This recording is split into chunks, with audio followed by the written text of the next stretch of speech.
আজি আমাৰ ইয়াতে সচেতন মহলৰ আমাৰ আদিবাসী সমাজৰ সচেতন মহলৰ আমি মাজবাট প্ৰাক্তন মাজবাট আঞ্চলিকৰ ছাত্ৰ সংস্থাৰ আহ্বান ক্ৰমে আজিৰ এই মিটিংটো হৈছে। মিটিঙৰ উদ্দেশ্য হ'ল আজি আমাৰ সমাজত আমি বিভিন্ন বিভ্ৰান্তিমূলক কিছুমান মিডিয়াত পাই আছোঁ বা আমাৰ সমাজত য'তে ত'তে আমি খবৰ পাই আছোঁ যে ভাই ভাইৰ মাজত মানে মিলা প্ৰীতি যিটো আগত আছিল সেইটো নোহোৱা হৈছে।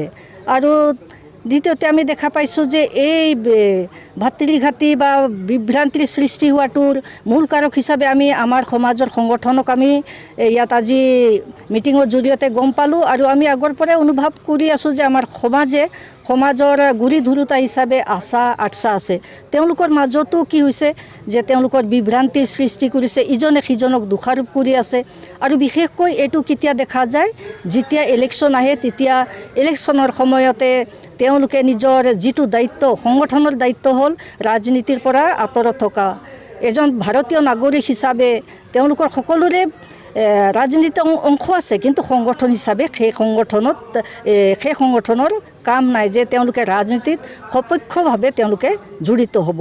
তেওঁলোকে পৰোক্ষভাৱে জড়িত হ'ব পাৰে, কিন্তু কিছুমান ঠাইত আমি দেখা পাই আছোঁ যে তেওঁলোকে কি কৰিছে, এতিয়া পাৰ্টি লৈ ইজনে সিজনৰ লগত কাজিয়া পেচালত মানে শান্তি সম্প্ৰীতিটো একেবাৰে নোহোৱা হৈ আছে।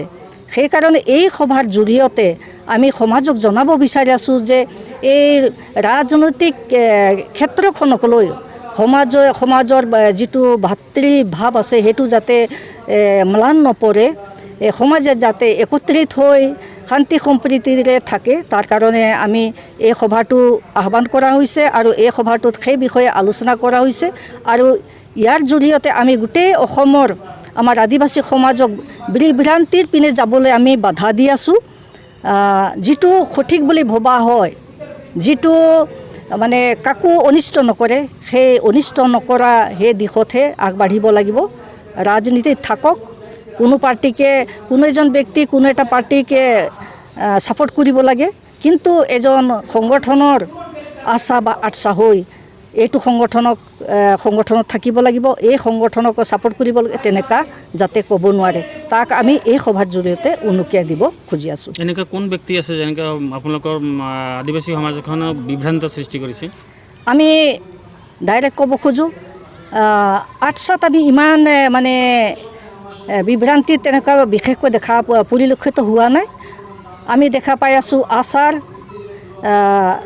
লিডাৰ যিজন প্ৰদীপ নাগৰ কিছুমান ঠাইত তেখেতৰ বক্তব্যৰ জৰিয়তে সমাজত বিভ্ৰান্তিৰ সৃষ্টি হৈ আছে। তেখেতে ডাইৰেক্টভাৱে কোনো এটা পাৰ্টিক ছাপোৰ্ট কৰা সেইটো আমি পৰিলক্ষিত হৈছে। সেইটো সমাজে সেইটো নিবিচাৰে যে তেওঁলোকে এজন নেতা হৈ কোনোবা এজনক ছাপোৰ্ট কৰিব বা সমাজক ছাপোৰ্ট কৰিবলৈ অনুৰোধ কৰিব বা সমাজত তেখেতে সেইটোতো আগবাঢ়িব নোৱাৰে। সেইটো আমি বিচাৰিছোঁ, নিবিচাৰোঁ যে তেখেতৰ কথা মতে যে কোনোবা এটা মানে ছাপোৰ্ট কৰিম আমি, সেয়া নহয়।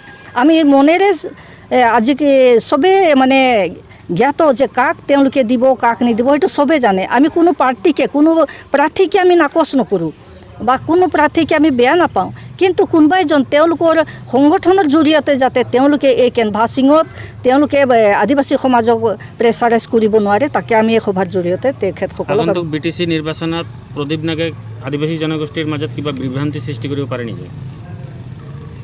আমি অলৰেডি আমি দেখা পাই আছোঁ কিছুমান ঠাইত গৈছে, তেখেতে খবৰ পাইছোঁ তেখেতে গৈছে। আৰু এই ঠাইবিলাকত তেখেতে এটা পাৰ্টিকে ছাপোৰ্ট কৰিব লাগে তেনেকুৱা জোৰ জুলুম কৰি আছিল। আৰু সেই ঠাইৰ ল'ৰাবিলাকে তেখেতক মানে খেদিবলৈ তৎপৰ হৈ থকাটো আমি এইটো বৰ লাজৰ কথা বুলি ভাবিছোঁ। এজন সমাজৰ প্ৰতিনিধিক যদি নিজৰ সমাজৰ মানুহে মানে খেদি পঠিয়াই দিয়ে, এইটোতো বৰ লাজৰ কথা বুলি আমি অনুভৱ কৰিছোঁ।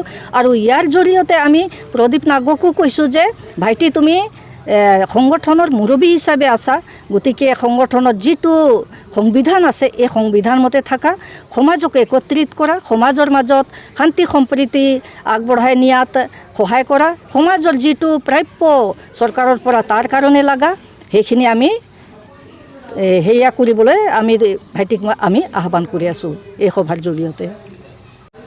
আজি আমি দেখিবলৈ পাই আছোঁ আমাৰ সমাজত কিছু ছাত্ৰ নেতাই আমাৰ সমাজক ভুল পথে পৰিলক্ষিত হৈছে। তো আমি দুখেৰে ক'ব বিচাৰিছোঁ, সেইকাৰণে আমি আজি বৌদ্ধিক মহলক মাজবাটত যিমান বৌদ্ধিক মহল আছে তেওঁলোকক মাতি কিনে আমি আলোচনাত বহিছোঁ আৰু সকলোৱে দুখ প্ৰকাশ কৰি আছে আমাৰ ছাত্ৰ নেতাসকলে বা আমাৰ চেণ্ট্ৰেল প্ৰতিনিধিসকলে কেনেধৰণে তেখেতসকলৰ স্থিতি হ'ব লাগিছিল, কিন্তু তেনেকুৱা আমি দেখি পোৱা নাই। বিশেষকৈ ক'ব বিচাৰিছোঁ প্ৰদীপ নাগদেৱৰ কথা। কেইদিনৰ আগতে তেখেতে নিৰ্বাচনৰ প্ৰচাৰত নামিছিল আৰু নিৰ্বাচনী প্ৰচাৰত তেখেতে মানে মানুহক আমাৰ সমাজক বিভ্ৰান্তিৰ এটা কৰাৰ সৃষ্টি দেখা পোৱা গৈছে। কিন্তু তেখেতক আমি সুকীয়াই দিব বিচাৰিছোঁ, তেখেতে যাতে আমাৰ সমাজক বিভ্ৰান্তিমূলক বা বিভাজিত আমাক কৰিব নিবিচাৰে, তাৰ বাবে তেখেতক সুকীয়াই দি আছোঁ।